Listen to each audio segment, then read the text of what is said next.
What makes a great superhero movie? It's the $1 million question in Hollywood right now, or more accurately, 6 billion. With Marvel creating what is now the most successful film franchise in film history based solely on superheroes. And after decades of this superhero craze, we've essentially seen every possible iterations or versions of the genre. I'm Batman. Some are excellent, pushing boundaries and attempting to redefine the genre, Oh, this is what it feels like. while others, well...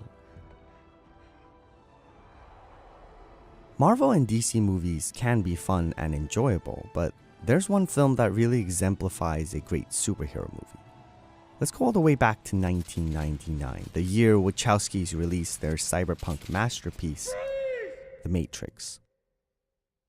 Despite its heavy sci-fi undertones, The Matrix at its core is a superhero movie. I mean, look at it. An unlikely hero develops unique powers to protect the world from evil. Now add an iconic look, a few memorable set pieces, and this.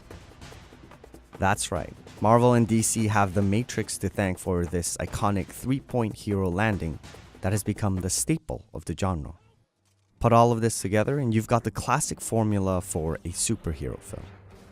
But what makes The Matrix shine is in its narrative structure, specifically the journey that Keanu Reeves' character Thomas Anderson goes through to become Neo, the Chosen One. To better understand this, let's take a look at a narrative structure called The Hero's Journey by Joseph Campbell. Campbell believed that every piece of fiction regarding a hero goes through a very specific set of stages, 17 to be precise. Later screenwriter Christopher Vogler would simplify these 17 stages down to 12. These stages then can be broken into 3 distinct acts: departure, initiation, and return. Every film about a hero follows this distinct pattern. The hero sets on a journey, faces a series of challenges, and then returns home after a triumphant victory. Most superhero blockbusters focus on this second act, the initiation, often characterized by these big final boss battles. It's what also makes these films so entertaining to watch, as everything builds up to one final climactic battle that Vogler names the ordeal, where our hero faces the most difficult challenge yet. But what happens afterwards? Is this part of the movie as memorable to you? Probably not. Which is a shame, because this final act, the return, is perhaps the most important part of any hero's journey. And this is where The Matrix truly shines. Let's step back and look at the ordeal. It occurs in The Matrix when Neo and Trinity set out on an impossible mission to rescue Morpheus from the clutches of the evil agents. Our heroes are successful, and for a second it seems as though things are starting to wrap up. But that's not quite what happens here. As they return to the real world one by one, they are compromised, and Neo is left to face the agents alone for the first time. What the hell just happened? This stage is referred to as The Road Back by Vogler, where the hero begins to deal with the consequences of confronting the dark forces of the ordeal and is pursued by the vengeful forces he has disturbed.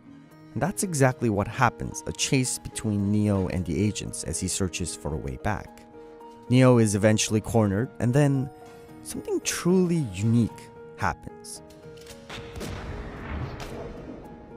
This scene came as a shock to a lot of the people watching The Matrix for the first time, and it's a shock that is well deserved by the Wachowskis. The film is riddled with uncertainties about whether Thomas is truly Neo, the prophesized Chosen One. At one point, we even hear that he isn't, from the prophet herself. You already know what I'm going to tell you. I'm not the one. Sorry, kid. Ironically and symbolically, the person who has the most trouble believing is none other than Thomas himself. This is beautifully visualized when Neo fails to make a seemingly impossible jump, a metaphorical leap of faith. You have to let it all go, Neo. Fear, doubt, and disbelief. Free your mind. And that's why perhaps the best cinematic moment in The Matrix happens in this scene. Mr. Anderson. Run, Neo, run.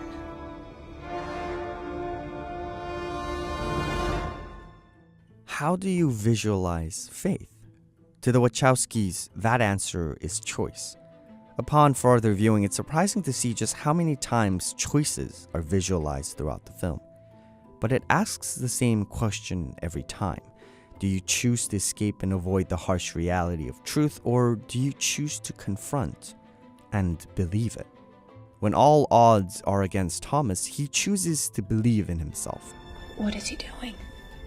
He's beginning to believe. And that's when we witness a transformation, a moment in which a simple man becomes a hero. And when our faith for the hero is finally proven right, it feels well deserved. This stage, by the way, is actually called Resurrection, where the hero is purified and transformed through the most dangerous meeting with death. And perhaps this is where a lot of superhero films today fall short. Most of them choose to follow a safe, proven formula that neither raises the stakes nor truly tests our hero. Anyone else? We're supposed to simply accept them as heroes without knowing why it is that they deserve it.